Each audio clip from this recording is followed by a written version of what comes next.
ಕಾರ್ಮಿಕರ ಪಾಲಿಗೆ ಯಮನಾಗಿರುವಂತಹದ್ದು ರಕ್ಕಸ ಬಂಡೆ. ಮೇಲಿಂದ ಬಂಡೆ ಬಿದ್ದು ಕಾರ್ಮಿಕರ ಮೃತದೇಹ ತುಂಡು ತುಂಡಾಗಿ ಹೋಗಿದೆ. ಬಂಡೆ ಅಡಿ ಸಿಲುಕಿ ಕಾರ್ಮಿಕರ ಮೃತದೇಹ ಛಿದ್ರವಾಗಿ ಹೋಗಿದೆ. ಕಾರ್ಮಿಕರ ಪಾಲಿಗೆ ಬೆಳ್ಳಂಬೆಳಗ್ಗೆ ರಕ್ಕಸ ಬಂಡೆ ಯಮ ಸ್ವರೂಪದಲ್ಲಿ ಬಂದು ಬಿದ್ದಿರುವಂಥದ್ದು. 100 ಅಡಿ ಎತ್ತರದಿಂದ ಟನ್ಗಟ್ಟಲೆ ತೂಕ ಇರುವಂತಹ ಕಲ್ಲು ಬಂಡೆ ಬಂದು ಬಿದ್ದರೆ ಮನುಷ್ಯನ ದೇಹ ಏನಾಗಬಾರ್ದು, ಅಪ್ಪಚ್ಚಿಯಾಗಿ ಹೋಗಿದೆ. ಮನುಷ್ಯನ ದೇಹದ ತುಂಡುಗಳನ್ನು ಆಯ್ದುಕೊಂಡು ಆಂಬುಲೆನ್ಸ್ಗೆ ಶಿಫ್ಟ್ ಮಾಡಬೇಕಾದಂತಹ ಪರಿಸ್ಥಿತಿ ನಿರ್ಮಾಣವಾಗಿದೆ. ಪೀಸ್ ಆಗಿರುವಂಥದ್ದು. ಆ ಎಲ್ಲ ದೇಹದ ತುಂಡುಗಳನ್ನು ಕೂಡ ಪೊಲೀಸರು ಆಯ್ದುಕೊಳ್ತಾ ಇದ್ದಾರೆ, ತೆಗೆದುಕೊಂಡು ಬಂದು ಆಂಬುಲೆನ್ಸ್ಗೆ ಶಿಫ್ಟ್ ಮಾಡ್ತಾ ಇದ್ದಾರೆ. ಆ ದೃಶ್ಯವನ್ನು ಕೂಡ ಗಮನಿಸ್ತಾ ಇದ್ದೀರಿ. ಬಟ್ಟೆಯಲ್ಲಿ ಕಟ್ಕೊಂಡು ಬರಬೇಕಾದಂತಹ ಪರಿಸ್ಥಿತಿ. ಕೂಲಿ ಕಾರ್ಮಿಕರ ದೇಹವನ್ನು ಆ ಪ್ರಮಾಣದಲ್ಲಿ ಅಪ್ಪಚ್ಚಿಯಾಗಿ ಹೋಗಿದೆ, ತುಂಡು ತುಂಡಾಗಿ ಬಿದ್ದಿರುವಂಥದ್ದು.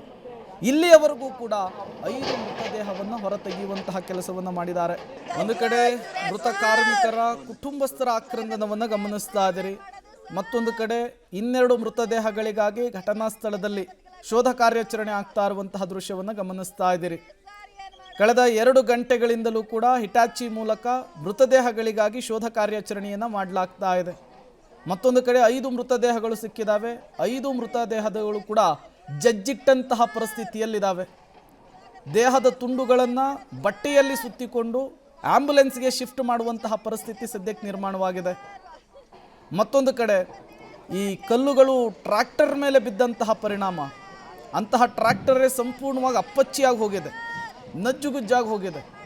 ಇನ್ನು ಮನುಷ್ಯ ಯಾವ ಲೆಕ್ಕ ಅಂಥೇಳಿ 7 ಜನ ಸಾವನ್ನಪ್ಪಿದ್ದಾರೆ, 5 ಜನರ ಮೃತದೇಹ ಸಿಕ್ಕಿದೆ.